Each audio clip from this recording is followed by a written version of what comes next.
प्यारे साथियों, आप सभी का ब्राइट वे वनडे एग्जाम की इस ऑनलाइन क्लास में स्वागत है। दोस्तों, ये जो टॉपिक है संतुलित आहार, आहार से बनने वाले क्वेश्चंस, इनको सॉल्व कराया जा रहा है। और इस ये जो आपका टॉपिक है आपका सीटेट एग्जाम के लिए बड़ा ही महत्वपूर्ण है। सीटेट के अलावा जो साइंस से बनने वाले क्वेश्चन हैं जैसे विटामिन, प्रोटीन, इन सारी चीजों से, तो उसमें भी इससे क्वेश्चन आपको मिल सकते हैं। ठीक है, चलिए वीडियो को शुरू करते हैं। और आपसे मेरा अनुग्रह है, निवेदन है कि अगर आप चैनल पर नए हैं तो वीडियो को लाइक करिए, शेयर करिए और इसमें बेल आइकन पर टिक करके ऑल नोटिफिकेशन का जो ऑप्शन है उस पर जरूर क्लिक कर लीजिए। इससे फायदा ये होगा कि हम जो भी वीडियो प्रसारित करेंगे वो सारा कंटेंट आपके पास सबसे पहले पहुंच जाएगा। चलिए अपने अध्याय को शुरू करते हैं, अपने टॉपिक को शुरू करते हैं।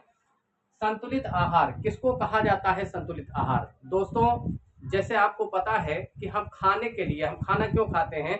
भोजन इसलिए करते हैं कि किसी भी मशीन को चलने के लिए, किसी भी मशीन को सुचारू तरीके से काम करने के लिए एनर्जी चाहिए, उसको ऊर्जा चाहिए।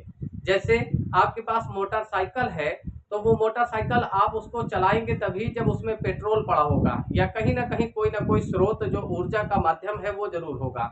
इसी तरह से हमारा जो शरीर है ये भी एक प्रकार की मशीन है। इसमें भी बहुत सारे पार्टिकल है, बहुत सारे अंग हैं और उन अंगों को व्यवस्थित तरीके से काम करने के लिए एनर्जी या ऊर्जा की जरूरत होती है। और ऊर्जा हमें किससे प्राप्त मिलती है या प्राप्त होती है? तो भोजन से प्राप्त होती है। अब अगर हम आपसे एक क्वेश्चन करते हैं कि आपने आज तक क्या खाया, तो आप कहोगे कि साहब हमने नींबू खाया, संतरा खाया, ये खाया, वो खाया। आप चाहे जितना खाना खा लें, सारे के सारे खाने को, और चाहे जितनी तरह के आइटम खा लीजिए, उन सारे खानों को जब मोटे तौर पर विभाजित करेंगे तो उससे आपको 6 चीजें मिली होंगी, 6 से ज्यादा चीजें आपको नहीं मिली होंगी। अब वो जो 6 चीजें हैं वही संतुलित आहार के 6 घटक कहलाते हैं। जैसे उदाहरण के लिए, अगर आपने कुछ भी खाया, मैं कहता हूं आपने कच्चा आम खाया, तो आपको मिला क्या? विटामिन सी, यानी यहां से आपको क्या मिल रहा है? विटामिन मिल रहा है। तो आपने जितने भी भोजन आज तक किए हैं उसमें आपको क्या मिला होगा? विटामिन मिला होगा। ठीक है, चाहे वो आप कच्चा फल खा रहे हैं, कच्चा आम खा रहे हैं, संतरा खा रहे हैं, नींबू खा रहे हैं, आप गाजर खा रहे हैं, ये सब विटामिन के सोर्स हैं, विटामिन के स्रोत हैं और इनको खाने से आपको विटामिन मिला होगा। इसके अलावा आपको क्या मिला होगा? या तो फिर आपको प्रोटीन मिला होगा। जैसे आप जो भी दाल वगैरह खा रहे हैं तो उससे क्या मिलेगा? प्रोटीन मिलेगा। गेहूं खा रहे हैं तो उससे क्या मिलेगा? प्रोटीन मिलेगा। हर वो चीज जिसमें हम कह सकते हैं कि या तो आपने विटामिन का अभी तक भक्षण किया या आपने प्रोटीन का भक्षण किया।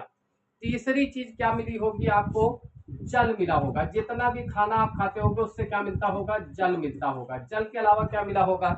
इसके अलावा आपने जितनी तरह के खाने खाए हैं उसको वसा उसमें मिली होगी, फैट जिसको हम लोग कहते हैं, तो वसा आपको प्राप्त हुई होगी। तो ये 4 आइटम तो हो गए, एक विटामिन, प्रोटीन, जल, वसा।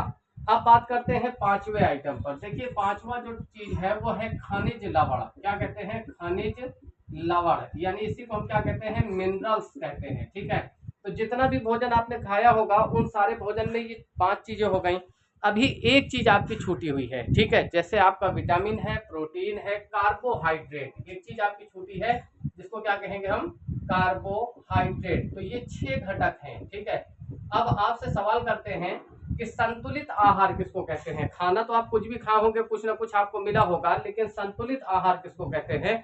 संतुलित आहार ऐसे भोजन को कहा जाता है जिसमें कम से कम 6 चीजें शामिल हों। और वो 6 चीजें कौन सी हैं? तो विटामिन हो जाएगा, प्रोटीन हो जाएगा, जल हो जाएगा, वसा हो जाएगा, खनिज लवण हो जाएगा, कार्बोहाइड्रेट हो जाएगा। इन सारी चीजों को जब हम मिला लेते हैं किसी भोजन में, अगर ये 6 चीजें आपको प्राप्त हो रही हैं तो ऐसा आहार क्या कहलाएगा? संतुलित कहलाएगा। उदाहरण के लिए, जैसे मेरा ये जो कान है जितना बड़ा है, एक कान इतना ही बड़ा रहे और दूसरा कान बहुत ज्यादा बड़ा हो जाए, हाथी के कान की तरह हो जाए, और जो एक नाक है ये इसी तरह से रहे और दूसरे नाक का जो छिद्र है वो इतना बड़ा हो जाए कि उसको आप आसानी से उसको खोल के अंदर झांक लें। ठीक है, एक जो बाल है, आधे बाल से इस हिस्से के बाल जो है पतले पतले रहे जैसे हैं, और इस हिस्से में ऊन की तरह मोटे मोटे बाल निकल आए। एक आंख इतनी ही बड़ी रहे, दूसरी आंख गुल्लैया के समान बड़ी हो जाए, तो क्या कहा जाएगा? कि मेरा विकास हुआ है। ये सच है कि मेरा विकास हुआ, लेकिन इस विकास को हम संतुलित विकास नहीं कह सकते हैं। विकास को संतुलित विकास तभी कहा जाएगा जब एक आंख के अनुपात में दूसरी आंख भी बड़ी हो। उसी के अनुपात में हमारे शरीर का भार भी बढ़ा हो, उसी के अनुपात में हमारे शरीर की एनर्जी भी बढ़ी हो। जब सब चीजें मिलकर बढ़ेंगी तभी क्या कहलाएगा, संतुलित। ठीक है, तो जो संतुलन है, बैलेंस है, वो शब्द जो है वो तभी कहलाएगा जब उसमें ये छह चीजें शामिल होंगी। इसी तरह से किसी भोजन में को हम संतुलित तभी कहते हैं जब उसमें कम से कम 6 चीजें शामिल हों। खाने के लिए आप कुछ भी खा सकते हैं, उदाहरण के लिए आप मोमोज खा सकते हैं, आप ये कह सकते हैं कि जो जितने भी आइटम है, चाइनीज आइटम, मोमोज हो गया, आपका जो नूडल्स हो गया, ठीक है, या जो एक चाइनीज केचुआ होता है जिसको चाउमीन कहते हैं, तो खाने को आप कुछ भी खा लीजिए, लेकिन उससे आपको जो है उससे पेट भर जाएगा, लेकिन उस आहार को हम संतुलित आहार नहीं कह सकते। संतुलित आहार किसको कहा जाएगा, उम्मीद कर रहे हैं कि आप समझ गए होंगे। ऐसा भोजन जिसमें ये 6 चीजें पाई जाती हैं। अब इनमें से 3 चीजें ऐसी हैं जिनका पाचन हमारे शरीर में नहीं होता है। जैसे उदाहरण के लिए जल, ठीक है, जल हो जाएगा, या खनिज लवण हो गया, ठीक है, इनका पाचन जो है, और ये जो तीसरा जो है कह सकते हैं विटामिन, ये इनका पाचन हमारे शरीर में नहीं होता। ये 3 चीजें मैं देखिए यहाँ पर आपको अंडरलाइन कर दे रहा हूँ ताकि आप समझ जाएं, ठीक है। इन 3 चीजों का पाचन हमारे शरीर में नहीं होता है क्योंकि ये ऑलरेडी बहुत ही ट्रेस अमाउंट में होते हैं, छोटे अमाउंट में होते हैं। और बाकी की 3 चीजें ये लार्ज पार्टिकल होते हैं, जिनमें से एक प्रोटीन होता है, दूसरा आपका वसा होता है, और तीसरा आपका कार्बोहाइड्रेट होता है। तो शरीर इन 3 चीजों को पचाता है। अब देखिए इनमें इनके कुछ काम भी हैं, ठीक है।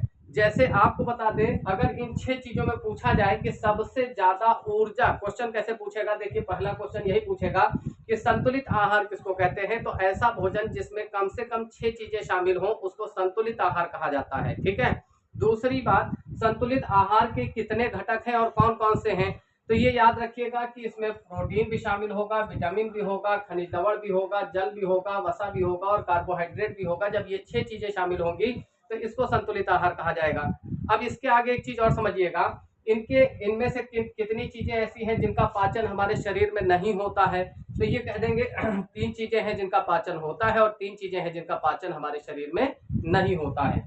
अब देखिए इनके अलग अलग काम भी हैं, मगर एक सवाल ये भी पूछता है कि इन सब में सबसे ज्यादा जो ऊर्जा है वो किससे प्राप्त होती है। ध्यान रखिएगा कि हमें जो सबसे ज्यादा ऊर्जा प्राप्त होती है वो वसा से प्राप्त होती है, यानी फैट से प्राप्त होती है। इसका एक उदाहरण देकर भी आपको समझाते हैं। जैसे उदाहरण के लिए दाल, रोटी, चावल, सब्जी, ये सब एक दैनिक खाना है जिसको हम लोग रोज खाते हैं ना, और लगभग जो है आधे साल से ज्यादा समय तक हम लोग इसी पर आश्रित रहते हैं। लेकिन बीच में कभी कभी होता क्या है कि किसी मित्र के यहाँ शादी पड़ गई, उसने हमको इनवाइट किया। अब वहां जब हम गए तो शादी में जो पनीर के टुकड़े हैं वो काफी बड़े बड़े पीस में हैं। अब उसको देखकर रोक नहीं पाए और पता चला कि हमने पनीर पर आक्रमण कर दिया और जम के पनीर खाया। दूसरे दिन सुबह जब आप सो के उठेंगे तो पेट में आपको भारीपन महसूस होगा, आपको ऐसा लगेगा कि जो कुछ खाया है वो अभी ठीक से पच नहीं पाया है। सबसे ज्यादा जो एनर्जी होती है वो किस में होती है, तो वसा में होती है। वसा का मतलब फैट में, फैट का मतलब चिकने भोजन में। जैसे उदाहरण के लिए शादी बारात में जो भी खाना बनता है उसमें डालडा, घी, ये वो आप देखेंगे सब चिकनी चिकनी चीजें ज्यादा होती हैं। तो इनका ये सबसे ज्यादा शरीर को ऊर्जा देती हैं। ये एक सवाल और भी पूछता है कि अगर किसी व्यक्ति को, पूछा हुआ क्वेश्चन है कि 1 ग्राम प्रोटीन दिया जाए, क्या दिया जाए, प्रोटीन, तो उसके शरीर में कितनी ऊर्जा बनेगी। या 1 ग्राम उसको क्या दिया गया, 1 ग्राम जो है प्रोटीन हो गया, 1 ग्राम उसको कार्बोहाइड्रेट भी दे दिया गया। क्या दे दिया गया है, कार्बोहाइड्रेट, ठीक है, 1 ग्राम कार्बोहाइड्रेट, और 1 ही ग्राम उसको वसा भी दे दी गई। क्या दे दिया गया, वसा, यानी फैट भी दे दिया गया। अब अगर कहा जाए कि उसके शरीर में कुल कितनी ऊर्जा बनी, तो ये ध्यान रखिएगा कि 1 ग्राम प्रोटीन बराबर 4 कैलोरी ऊर्जा, क्योंकि शरीर की ऊर्जा को किस में मापते हैं, कैलोरी में। शरीर की ऊर्जा को हम लोग किस में मापते हैं, कैलोरी में। तो अगर सवाल करता है 1 ग्राम प्रोटीन बराबर कितनी ऊर्जा हो गई, तो 4 कैलोरी, ठीक है। इसी तरह से अगर कहता है कि 1 ग्राम कार्बोहाइड्रेट में कितनी एनर्जी जनरेट होगी, बनेगी, तो आप कहोगे 4 कैलोरी। कितना हो जाएगा, 4 कैलोरी। और अगर कहता है कि 1 ग्राम वसा बराबर, तब आप कहेंगे 9 कैलोरी। तो वसा में जो ऊर्जा होती है वो सबसे ज्यादा होती है, ठीक है। एक छोटी सी चीज और समझ लीजिए, यहाँ पर जो विटामिन है ये हम बाहरी स्रोतों से ग्रहण करते हैं। बाहरी स्रोत का मतलब ये होता है कि एग्जाम्पल के लिए आप ले लीजिए, अगर आपने गाजर खाया तो उसमें विटामिन ए मिल जाएगा, मिला ना बाहरी स्रोत से। इसके अलावा आपने जामुन खाया तो विटामिन बी मिल जाएगा आपको। ठीक है, कच्चे और खट्टे फल खाए आपने, जैसे संतरा खा लिया, कच्ची अंबिया खा लिया, आम खा लिया, ठीक है, तो कच्चा है तो उसमें क्या मिल जाएगा आपको, विटामिन सी प्रचुर मात्रा में मिल जाएगा। ठीक है, इसके बाद अब मान लेते हैं, सपोज कीजिए, तो ये कह सकते हैं कि विटामिन हमेशा बाहरी स्रोतों से प्राप्त करते हैं, लेकिन एक विटामिन ऐसा है जो हमारे शरीर के भीतर बनता है और उसको कहा जाता है विटामिन डी। कौन सा विटामिन है, विटामिन डी। ये सूरज की रोशनी जब हमारे शरीर पर पड़ती है तो हमारे शरीर में बनता है, इसीलिए विटामिन डी को एक प्रकार का हार्मोन भी माना जाता है। अगर कभी भी आपसे क्वेश्चन करता है, ऑप्शन दे दिया उसने 4 ए डी ई के, और कहा निम्न में से कौन सा ऐसा विटामिन है जिसको हम हार्मोन्स की श्रेणी में भी रखते हैं, तो हार्मोन्स की श्रेणी में किस विटामिन को रखा जाता है, तो उत्तर हो जाएगा विटामिन डी।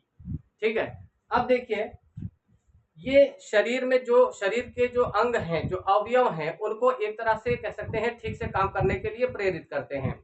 प्रोटीन का काम क्या होता है, प्रोटीन जैसे आप कभी जा रहे हो और टूट, मान लीजिए कि कोई साइकिल पे आप बैठे हो, उस साइकिल से आप गिर गए और पैर में जो है मांसपेशियों में मस्कुलर जो है खिंचाव आ गया, ऐसी दशा में प्रोटीन जो है वो टिश्यू या ऊतक की मरम्मत का कार्य करता है। तो इसका काम क्या होता है, ऊतक की मरम्मत करने का काम करता है। ठीक है, इसी तरह से अगर जल की बात करें तो शरीर का जो टेम्परेचर है, ताप नियंत्रण इसमें बड़ी भूमिका निभाता है, और साथ ही साथ हमारे शरीर में जितने भी ऐसे आवश्यक पदार्थ हैं जो शरीर, जिनको शरीर ऑब्जर्व नहीं कर सकता है, यानी खराब पदार्थ है या बेकार वेस्ट चीज है, तो उसको बाहर करने का काम भी पानी करता है। ठीक है, वसा का काम क्या होता है, वसा हमें चोट से बचाता है। जैसे एग्जांपल के लिए, साइकिल से आप गिरे और दो लोग बैठे हैं, एक व्यक्ति पतला दुबला सा है और एक तंदुरुस्त है, खाता पीता आदमी है, उसके खूब शरीर में वसा है, फैट है, चर्बी है।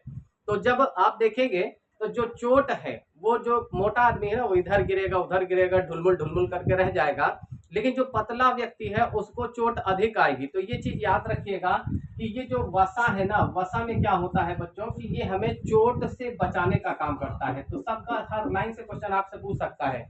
ठीक है, अब देखिए यहाँ पर कार्बोहाइड्रेट की हम बात करते हैं। कार्बोहाइड्रेट जो है दोस्तों, ये क्या करता है, इंस्टेंट एनर्जी प्रदान करता है, यानी शरीर को तुरंत ऊर्जा प्रदान करने का काम क्या करता है, वो करता है कौन, कार्बोहाइड्रेट। ठीक है, एक चीज और ध्यान रखिएगा कि कभी कभी होता क्या है, एक सवाल कई बार पूछा भी गया है परीक्षाओं में, कि धावक, यानी जब कोई व्यक्ति दौड़ कर आता है, धावक को इंस्टेंट एनर्जी या त्वरित ऊर्जा प्रदान करने के लिए किसका इस्तेमाल किया जाएगा, तो कार्बोहाइड्रेट का प्रयोग किया जाएगा। ठीक है, आशा कर रहे हैं कि आप संतुलित आहार से परिचित हो चुके हैं और इसकी इफेक्ट जो है उनको आप समझ चुके हैं।